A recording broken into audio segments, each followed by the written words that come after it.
광우 스님이 들려주는 기도 가피 이야기.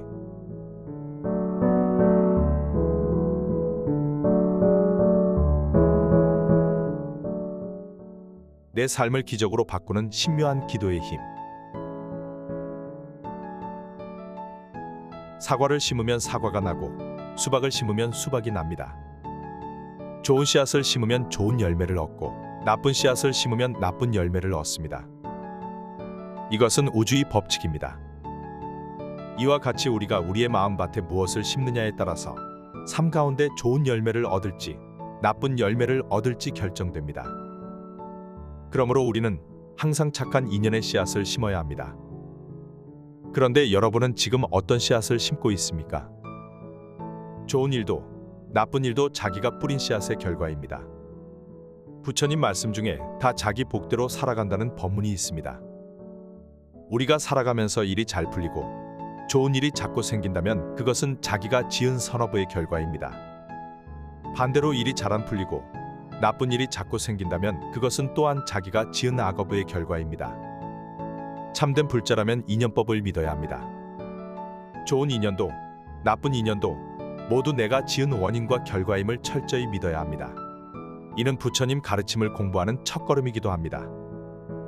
부처님께서는 이렇게 말씀하셨습니다. 과거 생의 일을 알고자 하는가? 이번 생에 받고 있는 것이 그것이다. 미래 생의 일을 알고자 하는가? 이번 생에 짓고 있는 것이 그것이다. 인과의 법칙은 정확합니다. 그러니 우리 불자들은 이 순간 내가 어떤 업을 짓고 있는지 항상 고민하고 반성해야 합니다. 그리고 매일매일 이렇게 되새기십시오. 오늘 하루 좋은 인연을 심겠습니다.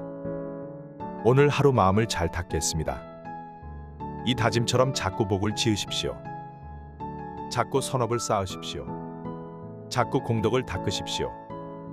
그리고 기도하십시오. 이것은 업장을 소멸하여 행복하게 살 수 있는 유일한 방법입니다. 이미 부처님 경전에 다 나와 있는 행복을 향한 길.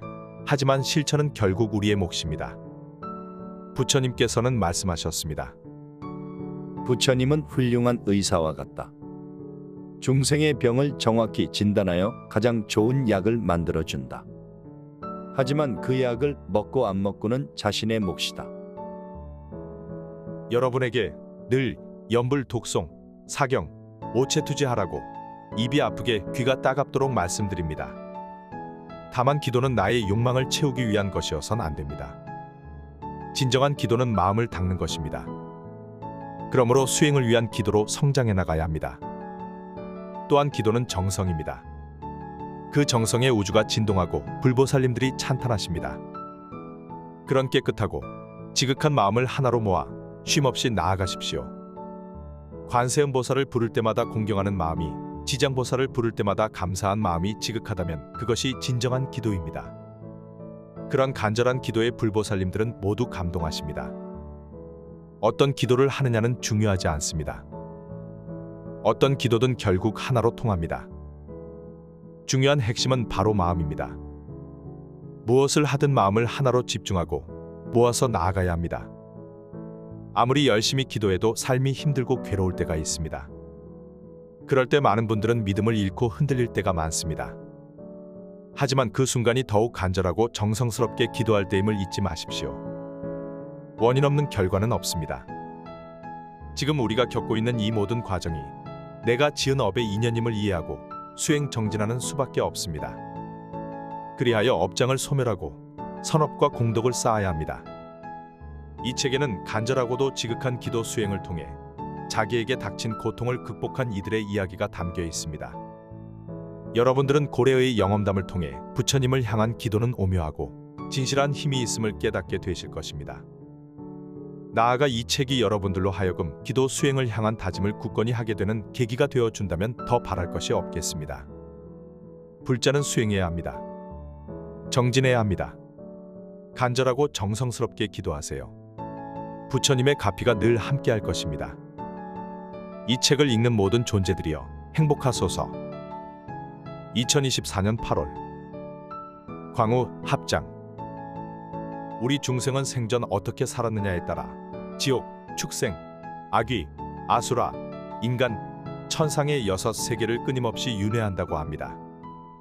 그럼 질문 하나 드리겠습니다. 여러분은 다음 생에 무엇으로 태어나기 위한 준비를 하시겠습니까? 업과 운명. 업보는 늦고 빠름에 관계없이 반드시 받는다. 많은 이들이 불교를 대표하는 가르침으로 윤회법을 듭니다. 윤회라는 말은 한자로 수레바퀴 윤자의 돌회자를 쓰지요. 태어나고 죽고 다시 태어나고 죽고 하는 중생의 삶이 수레바퀴 같이 돌고 돈다는 뜻으로 불교에서는 중생의 삶이 시작도 없는 아득한 옛적부터 끊임없이 윤회해 왔다고 봅니다. 이 윤회의 가장 중요한 핵심축은 바로 업보입니다. 우리 생의 행과 불행은 이 업에 의해서 결정됩니다. 나아가 다음 생에 어떤 존재로 태어나 어떻게 살 것인지도 현생에 지은 업에 의해 결정된다고 해요. 그럼 이러한 업을 짓는 존재는 누구일까요? 그렇습니다. 우리 자신입니다. 업은 보통 3가지로 구분됩니다. 몸으로 짓는 업, 말로 짓는 업, 생각으로 짓는 업이 그것입니다. 업은 또한 2가지로도 나누어집니다. 좋은 의도를 가진 몸과 말과 생각으로 지은 선업, 그리고 나쁜 의도를 가진 몸과 말과 생각으로 지은 악업이 그것입니다. 선업은 우리에게 행복을 가져다주고 악업은 우리에게 불행을 가져다줍니다. 즉 지금 행복하게 사는 사람은 과거에 선업을 많이 지었기 때문이고 지금 불행하게 사는 사람은 과거에 악업을 많이 지었기 때문입니다. 그런 이유로 불교에서는 불행한 일이 자주 생기고 인생이 갈수록 꼬여가면 남을 원망할 것이 아니라 내가 과거에 악업을 많이 쌓아 복을 짓지 못했구나 하고 스스로 반성해야 한다고 가르칩니다. 반대로 좋은 일이 자꾸 생기고 인생이 술술 풀리면 내가 과거에 선업을 많이 쌓아 복을 지었구나 라고 생각하며 더 많은 선업을 쌓도록 노력하라고 가르칩니다. 분명히 존재하는 인과응보의 법칙. 부처님께서 세상을 떠나시고 수백 년이 지난 뒤 인도에 구마라다라는 스님이 계셨습니다. 하루는 어느 선비가 스님을 찾아오더니 자기는 인과응보를 못 믿겠다고 하더랍니다. 부모님께서는 항상 불법 승산보를 믿고 좋은 일을 많이 하셨습니다. 그럼에도 평생 질병으로 고생하셨지요. 하지만 이웃에 살던 백정은 늘 살생을 했지만 평생 건강하고 행복하게 살았습니다. 인과응보라는 것이 있다면 어떻게 이런 일이 가능하겠습니까? 이 말을 듣고 구마라다 스님께서 대답하셨습니다. 선업이든 악업이든 업을 짓고 그에 대한 과보를 받는 것은 과거, 현재, 미래에 걸쳐서 이루어집니다. 과거에 지은 업에 대한 과보를 오늘 받는 것이고 오늘 지은 업에 대한 과보는 미래에 받는 것이지요. 소리를 지르면 메아리가 따라오고 길을 걸으면 그림자가 따라오는 것처럼 업의 과보는 반드시 따라옵니다. 인과응보의 법칙은 이와 같이 분명히 존재합니다. 이번 생에 나쁜 짓을 하면서도 행복하게 사는 것은 전생에 복을 많이 지었기 때문입니다. 하지만 그런 복은 언젠가 모두 사라지기 마련입니다. 게다가 이번 생을 살면서 지은 악업에 의한 과보를 이번 생에 언젠가는 혹은 미래 생에라도 반드시 받게 됩니다. 반대로 이번 생에 좋은 일을 하면서도 불행하게 사는 것은 전생에 복을 짓지 않았기 때문입니다. 하지만 살면서 지은 선업에 의한 복을 이번 생에 언젠가는 혹은 미래 생에라도 반드시 받게 됩니다. 불교가 가르치는 인과응보의 법칙은 이와 같습니다. 만약 우리가 스스로의 전생을 들여다볼 수 있어서 과거에 어떤 악업을 지어 지금 이런 고통을 받고 있는지 또 과거에 어떤 선업을 지어서 지금 이런 복을 누리고 있는지 속속들이 알 수 있다면 우리는 어떻게 살아가게 될까요? 맞습니다. 악업은 짓지 않으려고 노력하고 선업은 많이 지으려고 노력하면서 살아가겠지요. 하지만 우리에게는 전생을 들여다볼 능력이 없습니다.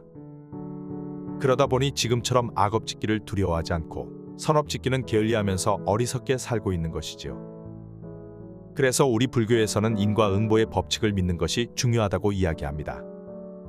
누가 가르쳐 주지 않아도 자기가 눈으로 직접 보지 않아도 윤회라는 것이 정말 있고 그 윤회의 사슬 속에서 내가 지은 업에 대한 과보는 내가 반드시 받는다라고 확고하게 믿는 사람이라면 악업 짓기를 두려워하며 선업 짓기를 게을리하는 어리석음을 범하지 않을 것이니까요.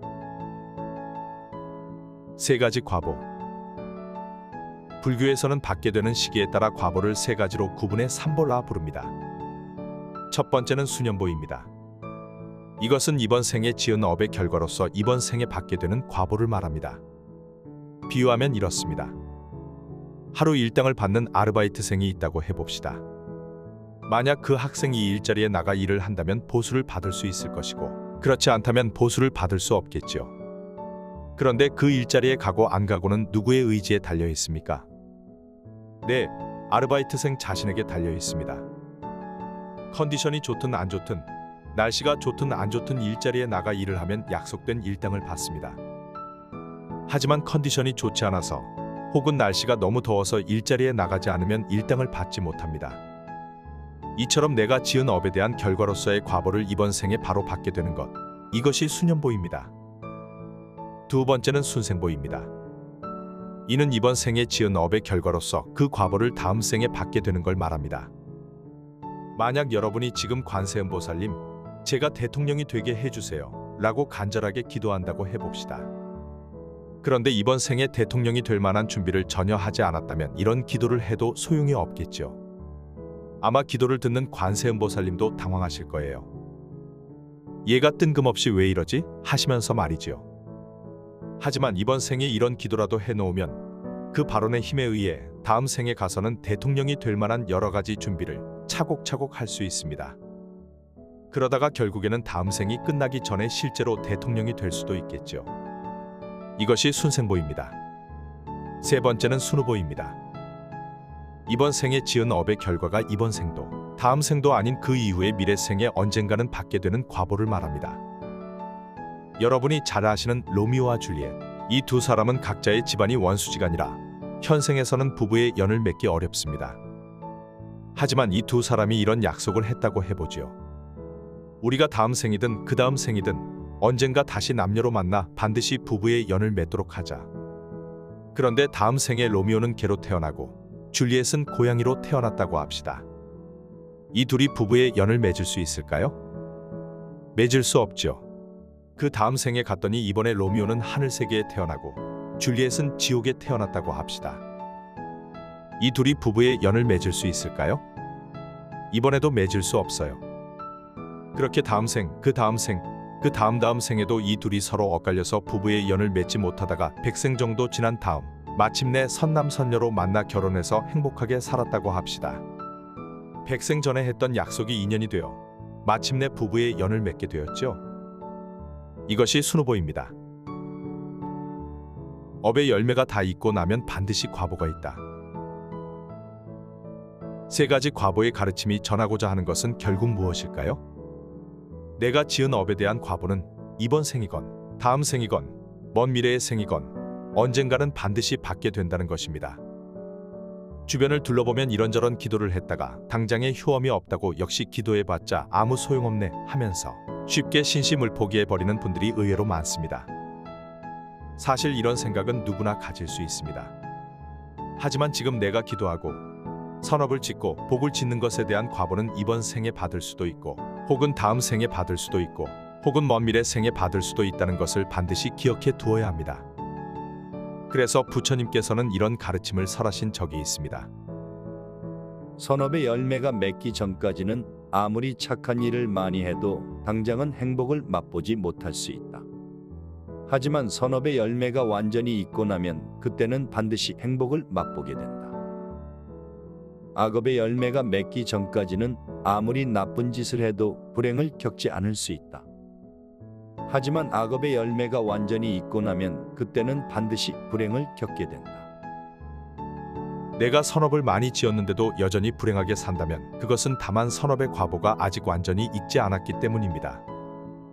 언젠가는 선업의 과보로서 행복이 반드시 찾아옵니다.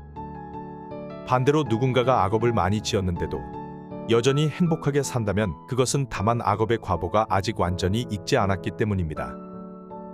언젠가는 반드시 악업의 과보로서 불행이 그 사람을 찾아갑니다.